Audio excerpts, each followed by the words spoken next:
से आ रही है, ठीक है, या इस तरह हो रही है, तो ये एनिमेशन वगैरह ही लगी होती हैं। उसके बाद ये आउट एनिमेशन है। फर्स्ट एनिमेशन हमने लगाई थी आउट एनिमेशन, जब कोई आप टेक्स्ट लिख रही है, जब वो गायब हो तो किस तरह हो, ठीक है, यहाँ पे एनिमेशन आप देख सकते हैं, ठीक है।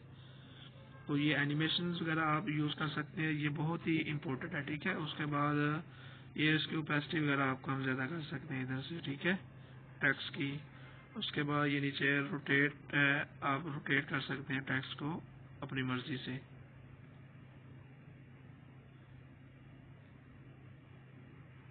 ठीक है। ये चीज़ है रोटेट है। रोटेट के बाद अगर आप देखें तो नीचे ये आ जाता है अपने लेफ्ट साइड से, दरमियान से, या किस साइड से आप शुरू करना चाहते हैं। उसके बाद ये शेडो आ जाता है, अगर आप इसको शेडो ऑन करते हैं तो ऑन हो जाएगा। अगर शेडो के ऊपर कलर पे क्लिक करके कलर चेंज भी कर सकते हैं आप, ठीक है। आप देखें पहले ब्लैक था, अब शेडो येलो, सॉरी क्या कहते हैं इसे, ब्लू हो गया। उसके बाद ये ग्लो है, ग्लो भी ये कलर ही है, ये जिस तरह हम जो कहते हैं ना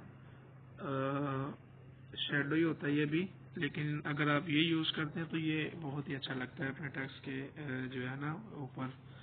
उसके बाद ये आउटलाइन है, अगर आप इसको आउटलाइन देना चाहते हैं तो सिंपली आप आउटलाइन भी दे सकते हैं। अब इसको ब्लैक कलर की आउटलाइन मिल गई है, जिसे हम कहते हैं स्ट्रोक। उसके बाद बैकग्राउंड अगर आप इसको देना चाहते हैं तो बैकग्राउंड भी दे सकते हैं। उसके बाद बैकग्राउंड का कलर चेंज करना चाहते हैं, कलर भी चेंज कर सकते हैं। फुल विद बैकग्राउंड, ये फुल विद बैकग्राउंड ये नहीं आपने अक्सर देखा होगा कि वीडियोस के अंदर इस तरह बैकग्राउंड लगा होता है, ऊपर ये टेक्स्ट लिखा होता है, नेम वगैरह लिखा होता है या कुछ लिखा होता है, ठीक है। तो आप ये फुल विद बैकग्राउंड भी यूज़ कर सकते हैं।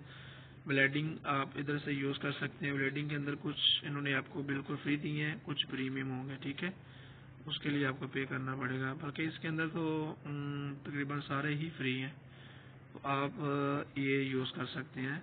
ये चीज़ें होती हैं कि आप टेक्स्ट को या इमेज को कैसे रखते हैं, स्क्रीन के ऊपर रखते हैं या स्क्रीन के अंदर रखते हैं, ठीक है। तो ये चीज़ है। उसके बाद नीचे ये इन्फॉर्मेशन ही है, ठीक है। आप लेयर का नाम लिख लें, इधर मैं लिख लेता हूँ वी एग्जाम्पल के तौर पर, ठीक है। अब मैं ओके कर दूंगा, ये अब वी ए जो है लेयर का नाम बन गया, ठीक है। तो सिंपली ये था टेक्स्ट का जो भी मार्जिन था जो मैंने आपको बता दिया है। यहाँ पे अगर आप देखें ना, यहाँ पे ये कीबोर्ड का ऑप्शन है, अगर आप पाकिस्तान को चेंज भी करना चाहते हैं कीबोर्ड के ऑप्शन के ऊपर क्लिक करें, आप इधर कोई और चीज़ लिख लें, जैसे कि मैं नेम लिख लेता हूँ, ठीक है। तो अब ये मेरा नेम आ गया। तो ये सारा सेटअप था जो हमने देख लिया लेयर के अंदर टेक्स्ट के अंदर जाके, ठीक है। टेक्स्ट का जो भी मार्जिन था वो सारा इधर हमने देख लिया। अभी हम इसको कर देते हैं डेल लेयर में। उसके बाद आ जाता है हैंड राइटिंग। हैंड राइटिंग के अंदर आप इधर से पहले इसका कलर मैनेज कर लें कि किस तरह की आपने राइटिंग बनानी है, ठीक है। उसके बाद आप देखें कि आपने कौन सी राइटिंग बनानी है। ये वाली बनानी है गोल, ये गोल बन जाएगी।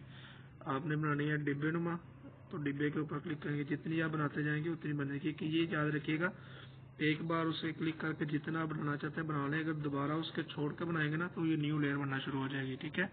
या आप ये पेंसिल बनाना चाहते हैं पेंसिल बना लें, कोई भी आप सिंपली बना सकते हैं, ठीक है। सिंपली आप हैंड राइटिंग के ऊपर क्लिक करके यहाँ से कैटेगरी सेलेक्ट कर लें। अगर आप गोल इस तरह बनाना चाहते हैं, ये इस तरह गोल भी बन जाएगा, ठीक है। तो ये चीज़ आपने याद रखनी है कि एक बार जो आपने बनानी है ना तो वो एक बार ही बनाइएगा, अगर दोबारा करेंगे तो वो कट हो जाएगा। अब मैं ये क्रॉस का निशान बनाना चाहता हूँ, ये क्रॉस का निशान बन जाएगा।